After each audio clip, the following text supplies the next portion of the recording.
आज हम मोहान विधानसभा में उपस्थित हैं, जो कि आज हमारे बीच में मोहान के विधायक जी ब्रजेश रावत जी हैं, जो पिछले 2017 के चुनाव में उन्नाव जिले की सबसे बड़ी जीत जीती थी।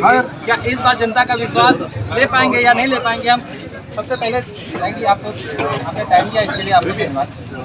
आपको भी धन्यवाद। आपके चैनल इस बार आप जनता के बीच में किन मुद्दों के साथ जा रहे हैं? जनता के पास हमारी विधानसभा के 3 मुद्दे हैं जो मैंने पहले विधानसभा में उठाने का काम किया था, और वो हमारा ड्रीम प्रोजेक्ट भी।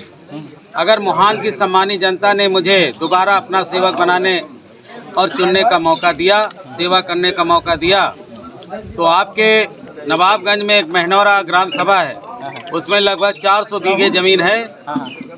उसमें हमने समस्या सरकार के सामने अवगत भी कराया था, रखा भी था कि आलू से बनने वाले प्रोडक्ट, चाहे वो चिप्स हो, चाहे पापड़ हो, चाहे भुजिया हो, यानी अनेक तरह के आलू से बनाए जा सकते हैं। तो 400 बीघे ज़मीन जो NH-25 जो 27 हो गया है, कानपुर लखनऊ मार्ग के किनारे है, अगर इस पे आलू से बनने वाले प्रोडक्ट का बड़ा सा हब बने, कई बड़ी बड़ी फैक्ट्रियां लगें, तो यहाँ के किसानों के आलू का दाम भी अच्छा मिलेगा, हमारा बेटा और बेटी उसको रोज़गार मिलेगा, हमारे जो और भाई बंद हैं उनको मेहनत मजदूरी करने का भी काम मिलेगा, इधर का जो हमारा पढ़ा लिखा लड़का और लड़की है उसको इंजीनियरिंग का काम मिलेगा, यानी हर तरह का रोज़गार भी मिलेगा, और हमारा आलू जो किसान है उसको भी अच्छा दाम मिलेगा, और आलू से बनने वाली जितनी भी सामग्री है हमारे क्षेत्र को नहीं देश और विदेश में जाएगी, तो हमारी क्षेत्र का भी नाम होगा। दूसरा, हसनगंज और मोहान उधर आम फल पट्टी है, आम बहुत बड़ी संख्या में पैदा होता है, क्योंकि मलियाबाद का पिछवाड़ा भी है होता है। तो उधर आगरा एक्सप्रेसवे के किनारे घूरा मऊ है, वहाँ भी बहुत बड़ी ज़मीन ग्राम सभा की पड़ी हुई है, और आगरा एक्सप्रेसवे के किनारे है घूरा मऊ ग्राम सभा। वहाँ पर मैंने समस्या आम से बनने वाले, आम के फल से, चाहे वो मैंगो जूस हो, चाहे वो कैंडी हो, चाहे कम्पट टॉफ़ी हो, और आम से हम लोगों के वहाँ पहले एक अमवट बनता था, वो पतली पतली बर्फ़ी आम के जूस वाली। तो जब बड़े बड़े प्लांट और बड़ी बड़ी फैक्ट्रियाँ लगेंगी तो आम की बर्फ़ी जैसे और मिठाई काजू बादाम वाली सील पैक होके देश विदेश में बिकने जाती है, तो बिकने जाएगी, हमारे क्षेत्र का नाम होगा, हमारे क्षेत्र के लोगों को रोज़गार मिलेगा, और आम व्यापारी और आम के बाग के लोगों को आम के फल का अच्छा दाम मिलेगा। अच्छा विधायक जी, गायों को लेकर लोगों के दिले में जो गुस्सा है उस पर आप क्या बोलेंगे? अब हमारी सरकार ने गांव की व्यवस्था की, गौशालाएं बनाई हैं। इधर कोरोना की वजह से हमारी सरकार को गौशाला बनाने का जो काम था वो स्लो हो गया। पहले हम मनुष्य के जीवन को बचाने के लिए हम काम कर रहे थे। वैक्सीन आप देख रहे हैं, 125 करोड़ लोगों को वैक्सीन का टारगेट लगभग पूरा हो चुका है। आप देखे होंगे कि नवाबगंज में एक गौशाला नगर पंचायत के अंदर, जब उधर दुर्गा मंदिर की तरफ जाओ वो भी बनी है, एक और बननी है, और टोल टैक्स के बाद एक बहुत बड़ी गौशाला हमारी सरकार हमने लिखा पढ़ी करने के बाद बनवाई है। उसमें भी जानवर अब जल्दी जल्दी में रखे जा रहे हैं, और ये समस्या धीरे धीरे हल होगी। गाय और माई की समस्या हमारे गांव में जो ये गाय की समस्या है, जानवर पकड़ के रखे जा रहे हैं, अधिक संख्या में होने की वजह से अगल बगल जिले के लोग भी यहाँ बॉर्डर होने की वजह से छोड़। सबसे बड़ा मुद्दा था सड़क गड्ढा मुक्त होना, तो आप उसमें कितना सफल हुए या कितना नहीं सफल हुए? लगभग हमने रोडें ज़्यादातर बना दी गई हैं। एक आधी रोड है, जैसे ये अजगई से मोहान रोड थी, इसको मैंने ही चौड़ी कराया। टोल टैक्स बचाने के लिए बड़े बड़े ट्रक वाहन इधर से गुजरते हैं, उन्होंने रोड की ऐसी तैसी कर दी, खराब हो गई।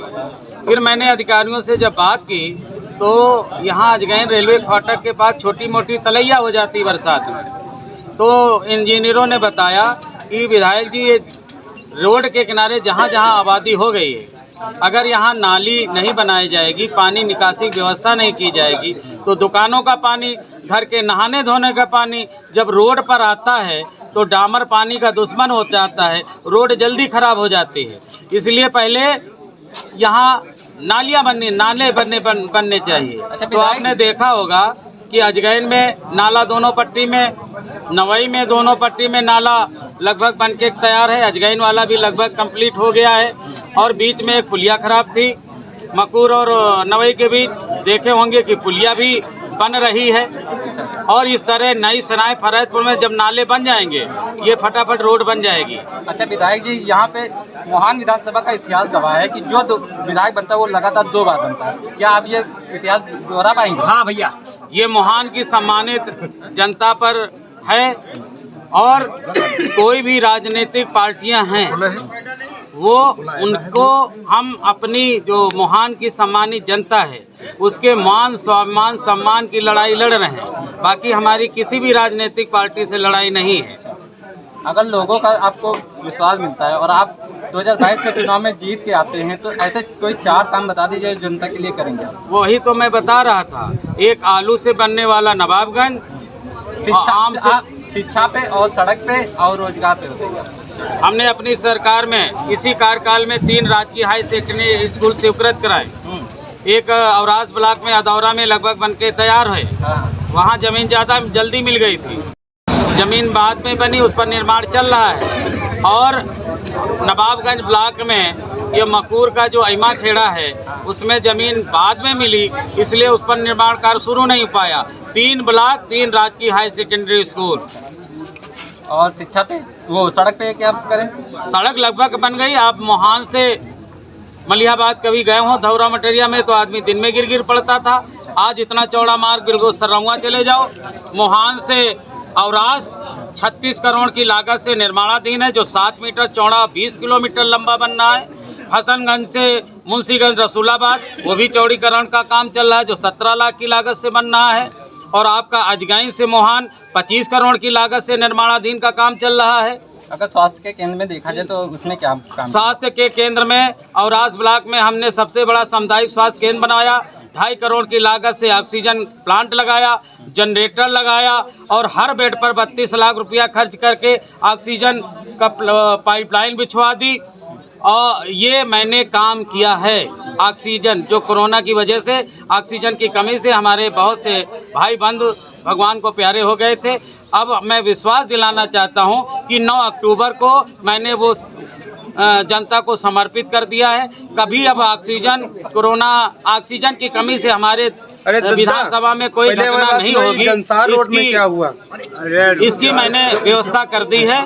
और दूसरा अस्पताल ये हसनगंज में धीर खेरा संदाना में निर्माणाधीन है। इस तरह से हमने कई पुल, 3 पुल औरास, 1 पुल नवाबगंज में धन्नी खेड़े में, जिसका मैंने शिलान्यास किया, मैंने उद्घाटन कर दिया। इस तरह से बहुत से छोटी मोटी रोडों की बात नहीं की है, बड़े बड़े काम। और बिजली के विकास में आपने क्या किया? बिजली के क्षेत्र में हमने 132 kVA का नया पावर हाउस हसनगंज में बनवाया। पहले बिजली क्या है खोखापुर से आती थी, बिजली की व्यवस्था में अब सुधार हुआ है। अब बिजली NTPC ऊंचाहार से सीधे हसनगंज आती है। अब मैंने वो ताकत हसनगंज को पैदा कर दी है कि हम दूसरे ब्लॉकों को बिजली दे रहे हैं, पहले हम बिजली लेते थे।